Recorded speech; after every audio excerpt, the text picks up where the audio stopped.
Here with second-year Northwestern State volleyball coach Sean Kiracofe as the Lady Demons head to their final week of the regular season. And Coach, we talked about it a little bit Saturday afternoon. Saturday evening was kind of good news, bad news. Bad news, you lost. Good news, you're in the tournament, and you got 1 week. Now you're basically playing for seeding. So right. At this point, anything change? No, not when you have two teams like SFA and Sam coming into town. So a close one against Sam that we want another shot at, and then started out really well against SFA, but we're not able to make adjustments, and so that's another one that you want another shot at. You looked at those two matches, and we talked about it. You're in the Southland tournament after a 1-year absence. Your first time you'll be coaching in it. Does it help when you look at the run you're on in Central Arkansas, Sam, SFA, I believe 5 of the last 6 matches against those teams? Those are upper tier teams. Does that help you get ready for the tournament? I think so. It's one thing, yes, you want to be able to have played them, but if that was all in the first half of the conference schedule and you forget. I mean, that's just the easy way to say it. So to have seen them recently and then have that chance to match back up with them again, I think is always a benefit. You look at it, you mentioned it, some things have changed since then. Lauren Egan, we talked about it, put together 2 really consistent matches, and that's something that she's always had talent. She's always had the ability. Very good to have her going well heading into these 2 matches. Yeah, I mean, she always provides points for us, and that's what we need her to do, that to open things up for everybody else. And so when she's on, that helps everyone, and it allows our offense to really kind of expand. She's one of 3 seniors you will honor Saturday, and kind of a unique situation for you. You've had these seniors for 2 years. They've split their careers evenly between you and the prior coaching staff, and a little bit of a challenge, I guess, when they're not quote-unquote yours that you recruited and brought in. Yeah, but they've done a lot for us.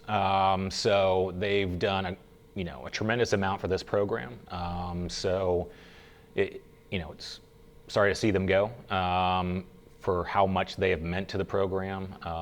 But that's just part of it. And sadly, in college, you definitely have a finite time where you will have these yes. players. As you look toward SFA, you mentioned a great start over there. I think 5 of the first 10 swings you had were kills. What can you take from that, and how can you, extrapolate that across a whole match? I thought going into it, our scout was good. I think that was pretty obvious.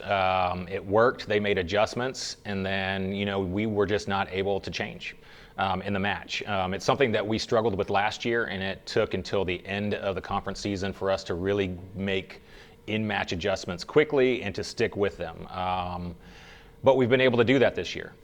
So for the first half of the season, we were great at it. And for right now, we've struggled with making those in-match adjustments and then again being consistent with them while we're playing. But, a lot of that has to do with you're playing with better teams that make adjustments quicker, or when they do adjust some way, they're capable of being able to play at that adjustment at a very high level.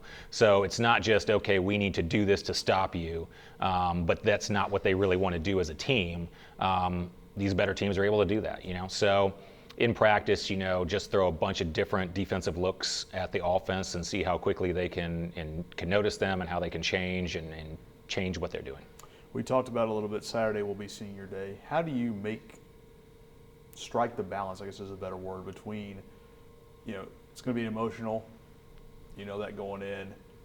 How do you, get them to focus on the match at hand, which will be against Sam Houston, which is a team you took to 5 sets on the road? Right. I think that what you just said right there.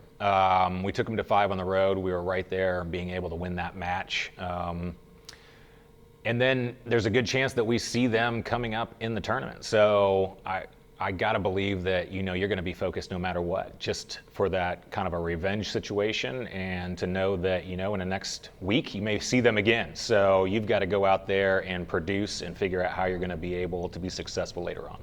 This may be the stat nerd in me coming out, but if you beat SFA on Thursday, you will not have dropped below 500 at any point during the conference season. Maybe not something people look at. Mean anything at all to you?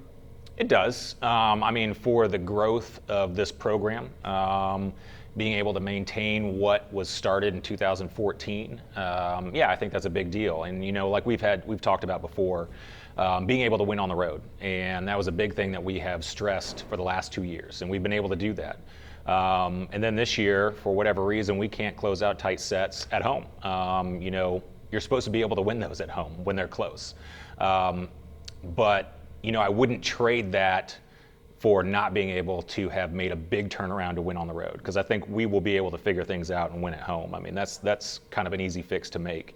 So if we can maintain our strength and ability to win when we're traveling, and then figure some things out and push through some tight situations at home, that we're going to be pretty good.